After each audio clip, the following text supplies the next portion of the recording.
ولا نساء من نساء، او خذ دم خذ پورے خاندان کی کی دیشد اللہ پا نظر کے کم خذ پورے چھ خندا کیگی اغا بہتر وی دا اغا چانا چھ سوک خندا کولو والا وی.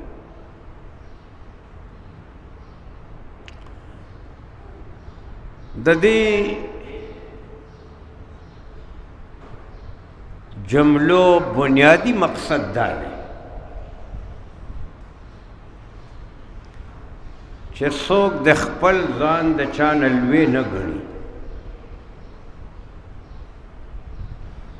څوک د خپل ځان د بل نه اوچت نه ګڼي، ځان د ښکته ګڼي، ځان د اوچت نه ګڼي.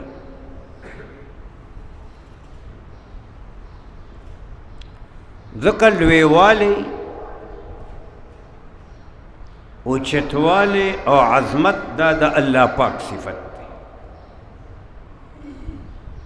دا د بنده صفت نه ده. بنده له بندگی پکار ده او بندگی وی عاجزه ده. مونږ او تاسو چې مونځ کوو او د خپل تندې په ځمکه باندې لګوو الله پاک ته، د دې سجدې په حالت کې دا بنده الله ته ډېر قریب وي.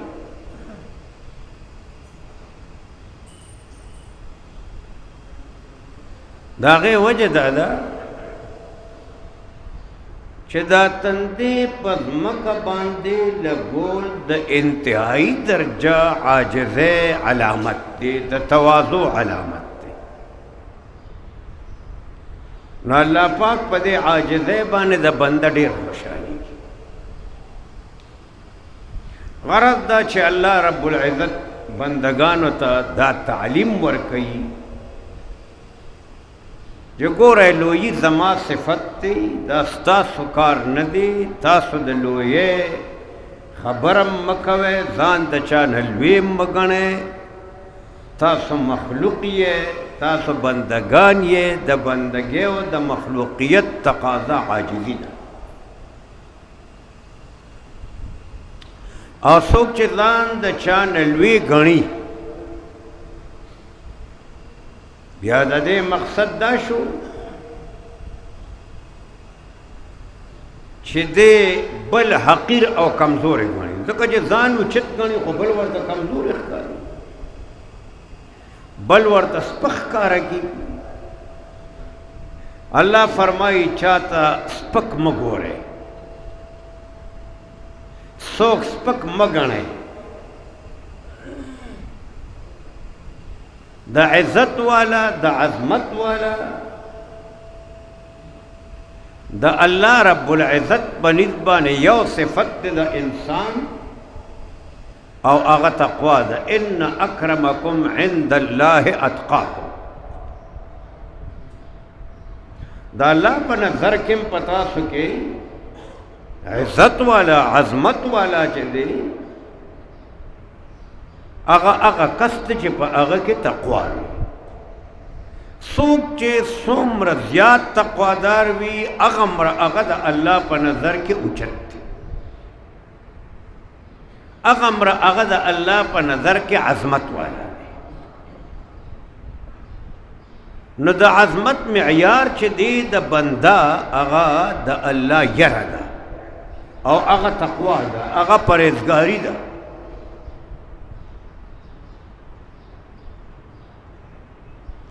قرآن حکیم کے اللہ فرمائی وَيَتَجَنَّبُهَا الَّذِي أَتْقَى. د جہنم نه به هغه څوک بچ کېږي چې هغه تقوادار وي. د جهنم نه نجات او بچ کېدلم د تقوا په ذریعه باندې کېږي، د لویۍ په ذریعه باندې نه کېږي. ډېر خلق داسې وي امالدار دی، هغه مالک دی، هغه سره دکاندار دا مزدور دی، هغه سره نوکر دی، هغه غریب دی. دا مالدار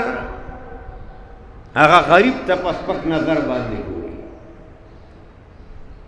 هغه ملازم او نوکر ته په سپک نظر باندې ګوري. زما روح هیڅ چاته پته نشته. دا علم یو الله ته دی چې د الله په نظر کې څوک غوره دی. د الله په نظر کې د چا درجه او د چا مرتبه اوچته ده. مونږ ته به یو سړی هېڅ نه ښکاره کېږي، د الله په نظر کې به هغه ډېر اوچت. زمونږ په اکابرو کې مولانا اشرف علي تانوي رحمت الله علیه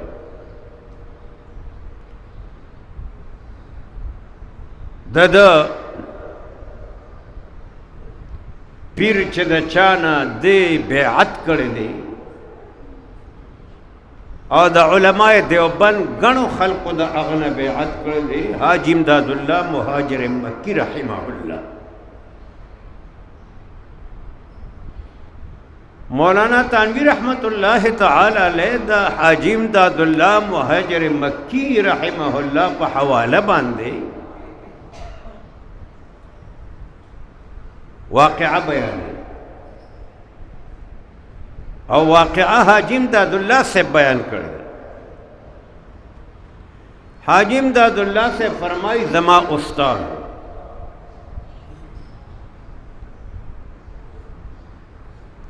مولانا قلندر رحمه الله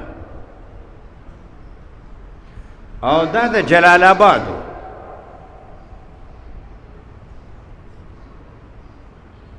فرمائی چې دی د حج د پاره تلو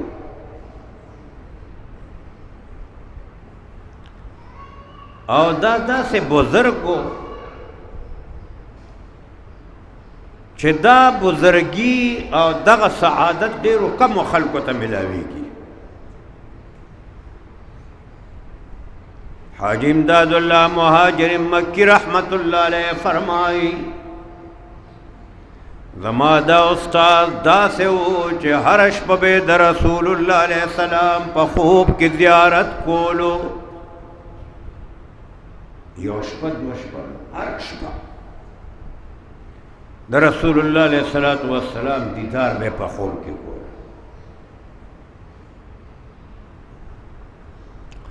نو چې دی د حج دپاره تلو د مکې معظمې نه مدینې منورې ته روان دی. نو پخوا خو دا سپرلی دغسې نه وي، څوک به په آسونو باندې تلل، سفر به یې کولو، چا به په اوښانو باندې سفر کولو.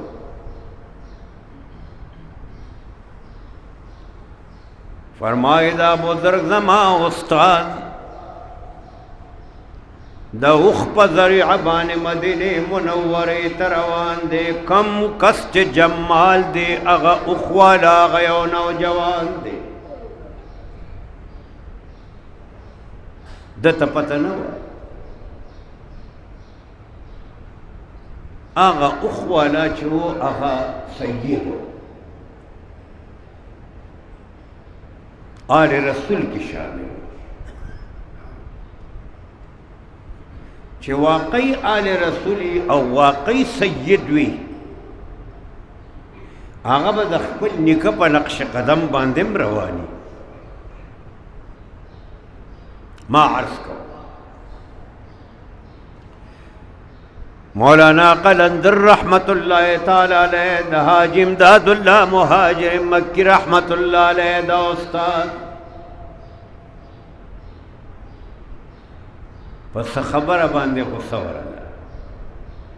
د هغه اوښ والا څه غلطي وشوه، هغه غلطۍ باندې ده ته غصه ورغله، هغه نه یو پړق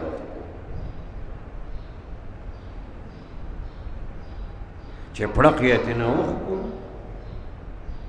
یکدم د هغې پړق اثر هغه محسوس کړو.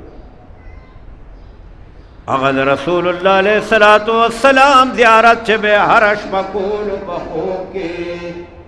آغا دا پیغمبر دا زیارت اغا سلسلت نا کٹ شوا سلسلہ کٹ شوا دا حضور زیارت نہ ملاوی دیر پریشان دی دیر غمجن او خفا دی دا مدینه منوره دا شیوخ نے پختنا اکڑا خپل واقع ورته بیان کا ورته وی زما د بچو ست تدبیر شتو کنا دا سعادت چکم ما تحاصلو دا ست تدبیر راتا او خایچا غ سعادت دوبارہ راشی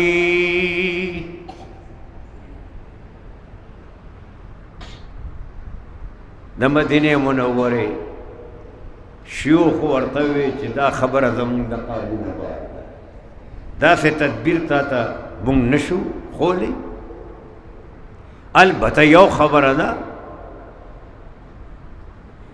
اغا دا مدینه منوری شیوخ ورطو فرمائل یو مجذوب زنان دا یو مجذوب زنان دا منگو تاسو عام طور پخپل پختو جبا کی ورط لیوانے ہوئی چې لیوانه ښکاره کیږي او د صوفیانو په اصطلاح کې ورته مجذوب وایي زنانه ته مجذوبه وایي ورته وی یو مجذوبه زنانه ده د جناب رسول الله علیه الصلاة والسلام قبر مبارک ته کله کله زیارت د پاره راځي خپله خبره د هغې ته بیان کا بڑا خبر آگئی تو بیان پا انتظار دے داغ زنانہ پا انتظار دے زنانہ را مولانا قلندر رحمت اللہ علیہ دا مدینی منوری دا شیوخ دا وینا مطابق آغا مجذوب زنانہ تا دا خبر خبر بیان چه ما سر دغا سی واقع شوی ما نه دا غلطی شوی ده زمانه هغه په خوب کې د حضور د زیارت سلسله کټ شوی ده څه چلو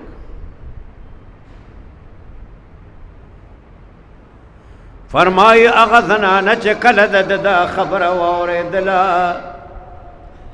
هغه داسې په جوش کې راغله په جذب کې راغله او د رسول الله علیه الصلاة والسلام دا قبر طرف ته اشاره وکړه بیا دل آواز ورکوي شوف اخو ګوره چې دا وکتل الله رب العزت ان الله على كل شيء قدير الله په هر چیز قادر آغا دا رسول الله علیه السلام قبر تدکتو نبات چه دو قاتل دا سے وی قاتل پا بینا او پا وی خبان دا رسول اللہ علیہ السلام زیارت اللہ نصیب کو خبر طرف تھے قاتل پا وی خبان ورطا زیارت دا حضور علیہ السلام اللہ ما عرض دے پورے کو چه دی بزرگ هغه نوجوان ته چې سپېړه ورکړه دته دا پته نه و چې دا څوک دی دا څنګه دی دا د خدا خیال و چې یو اوښ والا دی هغه نه غلطي وشوه ده وله سپېړه ورکړه الله رب العزت د ده نه هغه عظمت واغېستو هغه د پیغمبر په خوب کې د دیدار سلسلې ته نه کټ کړه او دا یې ورته خول چې څوک به د ځان نه کم نه ګڼي حقیر به نه ګڼي ځان به اوچت نه ګڼي تا ته څه پته ده تا ته به خپل ځان لوی سړی ښکاره کېږي هغه څوک چې تا ته سپه ښکاره کېږي هغه به د الله په نظر کې تا نه زیات اوچت وي نو ګو چې ده د هغه نه معافي م غوښتې وه او هغه معاف کړی م و